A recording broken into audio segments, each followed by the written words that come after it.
getting to work on our 80 Ford F350 pickup.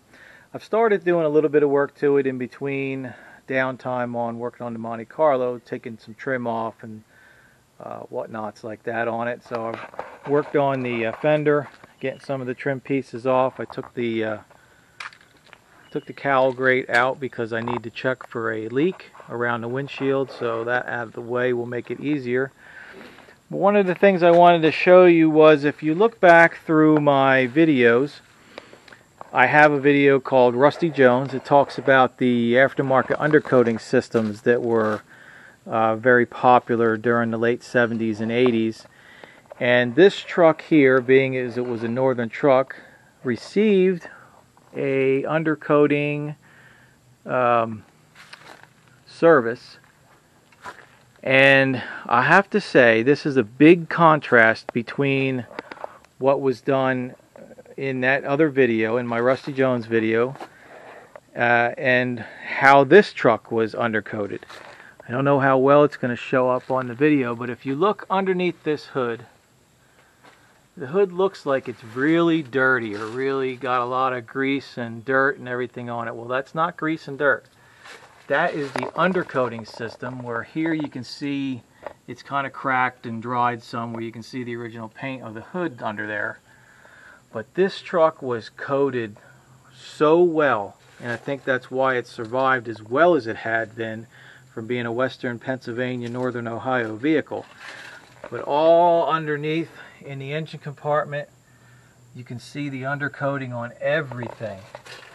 So, you know, it was really good for preserving the truck, but it's going to make it a little difficult to clean and make the under hood areas kind of look nice.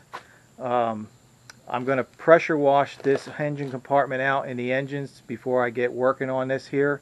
Got some items I need to replace, gaskets and hoses and whatnot on this.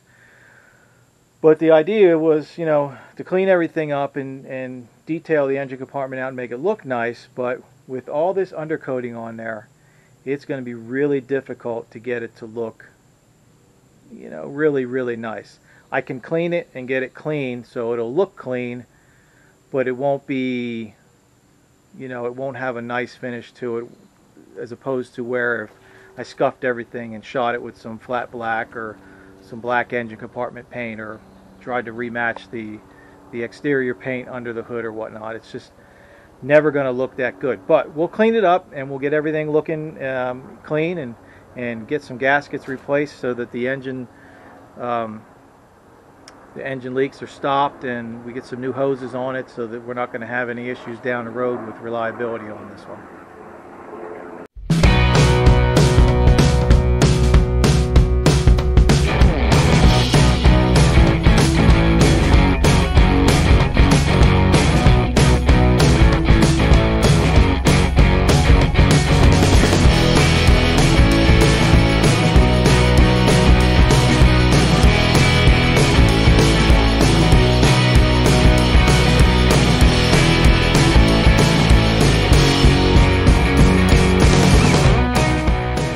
As you can see, yesterday I pressure washed out this engine compartment in the truck, and I have to say, even though this undercoating was still intact in most places on this truck, the engine degreaser that I used to clean everything with under here seemed to soften it up enough to allow it to blow off the bottom of the hood pretty easily, and most of the firewall. As you can see, it took quite a bit of it off. Now, I don't know if it was just the pressure from the pressure washer, or if it was the combination of the two, but I think I may get another can of this degreaser and try and get the rest of this off by spraying it on and letting it soak in pretty good and soften this up, and then hitting it with the pressure washer again, because honestly I'd kind of like to get most of it off. This truck really doesn't need to have this undercoating on it anymore.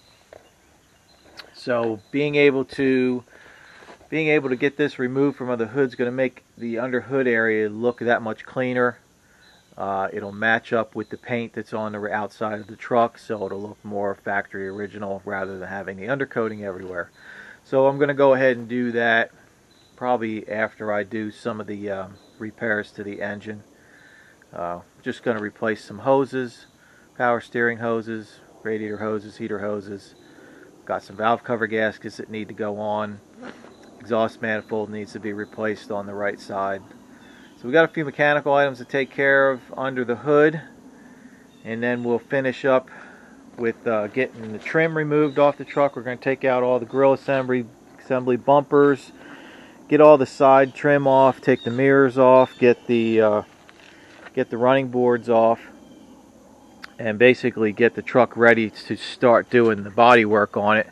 I need to see if I can't locate the the leak in the front windshield and get that taken care of. So we're making a little bit of progress on the old F350 here, and we're going to keep moving along. Alright, back in the shop, we're going to get some more work done on the 1980 F350.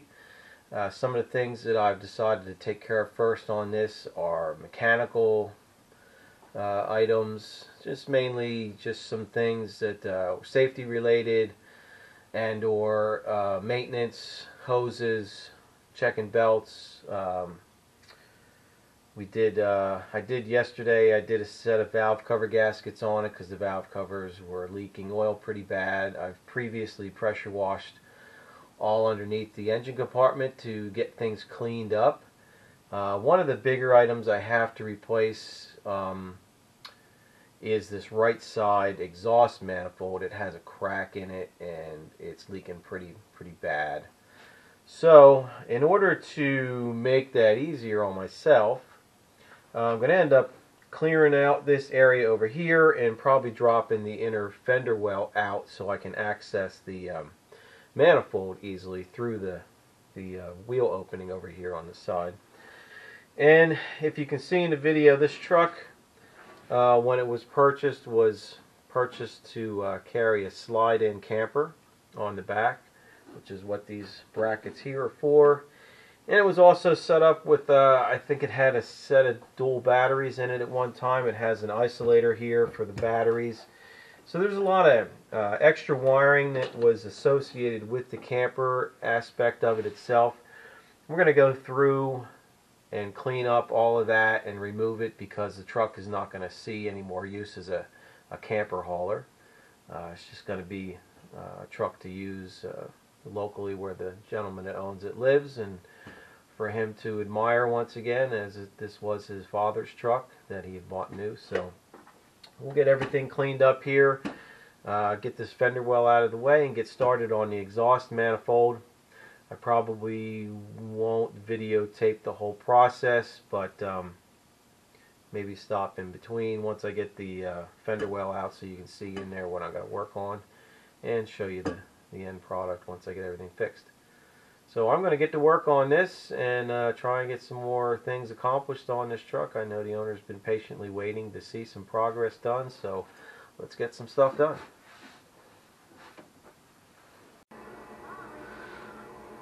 Alright, we've been working here on the passenger side inner fender well. I've got everything taken out. The fender well dropped out. Of course, we're replacing this fender, and there were a few screws that held the inner fender on here that I had to cut off because they were just so corroded. A couple back here, two that were corroded. They were not going to come off. As far as the cab floor corners here, it doesn't look too bad. No big rust holes, so we're going to go ahead and we have easy access now to this exhaust manifold that needs to be changed.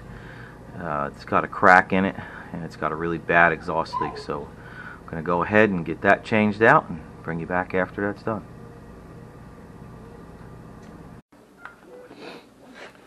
Okay, got the exhaust manifold off, and I've had my suspicions before I took this off about it having a crack. The owner was convinced it had a crack. I can't find a crack in it anywhere, but we ordered a new manifold for it, and it kind of is a good thing we did, because what I did find was the gasket is pretty much blown out on it. Now that usually happens because the exhaust manifold bolts will work themselves a little loose. It'll start a small leak. The leak expands, it burns away the gasket, The problem when that happens, and this is why this manifold is being replaced, the hot exhaust gases will etch the cast iron on the manifold over time. If it's left alone long enough, it does damage the manifold. And I'll bring you in closer so you can see this. But here on this manifold, right here, you can see where that casting is just been eaten away from the exhaust blowing through over a period of time. So, I mean, this manifold could be repaired. It could be taken to a machine shop and put on a surfacer, and they could put a nice flat surface back on this, and you could put it back on. But honestly, the cost of doing that versus the cost of a new replacement manifold, such as the one we have down here. Let me get this one here for you. Now you see this has the nice flat machine surface from it. Just, you know, it's a new casting that was machined. So this will give me a nice sealing surface for the new gasket, and we won't have any more problems with exhaust leaks on this side. Just periodically over time, owner will have to check the bolts for tightness. They do tend to work themselves loose. I will do what I can as far as putting some Loctite on the bolts to try and prevent that from happening, but we're going to go ahead and get this manifold put on and get this part of the job wrapped up. Alright, we got the exhaust manifold all bolted into place, new gasket on, Loctited in the exhaust manifold flange bolts, and so that end of it's done. You'll notice a little bit of blue in here now. While I had everything apart, I figured, well, I might as well give it a little clean and put some blue paint on it, so when you open the hood up, it kind of looks a little better than it did before. Instead of a rusty, greasy engine sitting there, it'll have a nice Ford blue engine sitting there. We'll have to do the rest of it yet. Once I get the carburetor off, I have to rebuild the carburetor on it yet. So when we got that off, I'll do the intake and the other valve cover and as much of the head as I can get on the other side. But also, while I've got this inner fender well out, I figured I'd go ahead and do I've got to do shocks front and rear on this. So I started with the front ones and ran into just a slight issue with these. I'm going to show you that here in a second. But that's where we're at with the exhaust manifold end of it. This part is done. And I'm going to show you here on the shock. Okay, the original shocks have a stud that's kind of part of the shock itself. It's kind of a weird setup. But yeah, this was not going to work on the new ones. So I had to improvise and come up with something new to replace that, and I'll show you that in just a minute. So as you can see, I've got a new stud set up for the shock, because these new shocks came with this sleeve in the bottom bushing here in the side of the shock. In the lower eye of the shock, it's got a rubber bushing.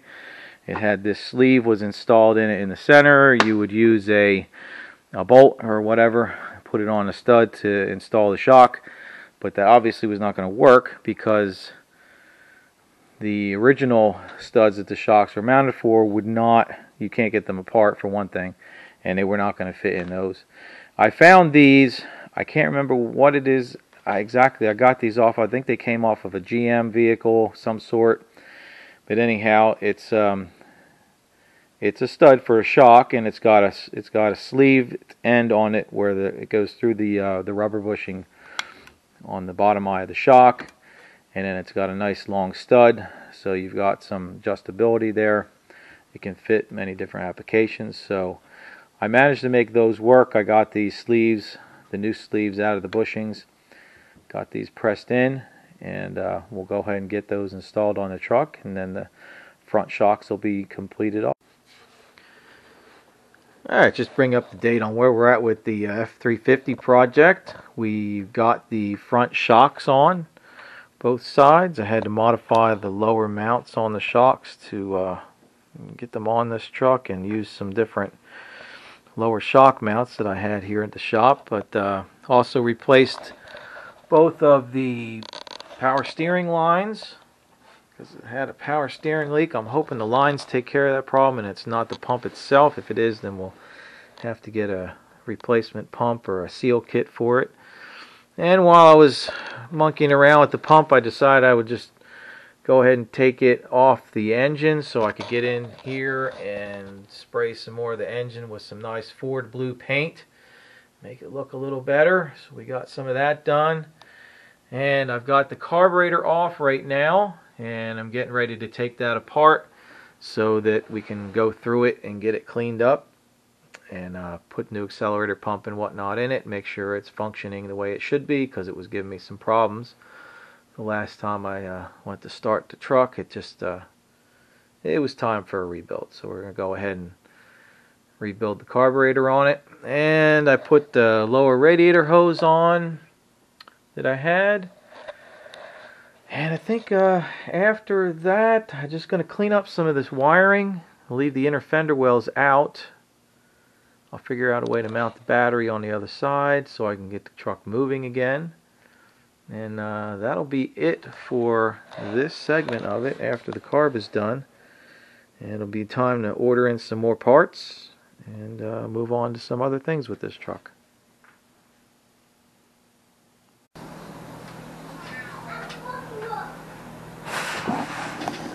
Alright, we're going to wrap up the video on this F350 for now with the items that I've been installing. We've been looking at safety items, fixing the brake line. We've done some hoses. Had to fix the spark plug wire. Went ahead and rebuilt the carburetor. Just trying to get some mechanical items taken care of on this before we move on to the bodywork phase of this truck, which will be next. We're going to start ordering up some panels to fix the rust on this, get some new fenders and doors coming, and start moving along with the bodywork so we can get this thing ready for paint come the beginning of spring, and try and get it back together for the owner to have and enjoy this summer. So keep following along on this series. Appreciate everyone that's subscribed.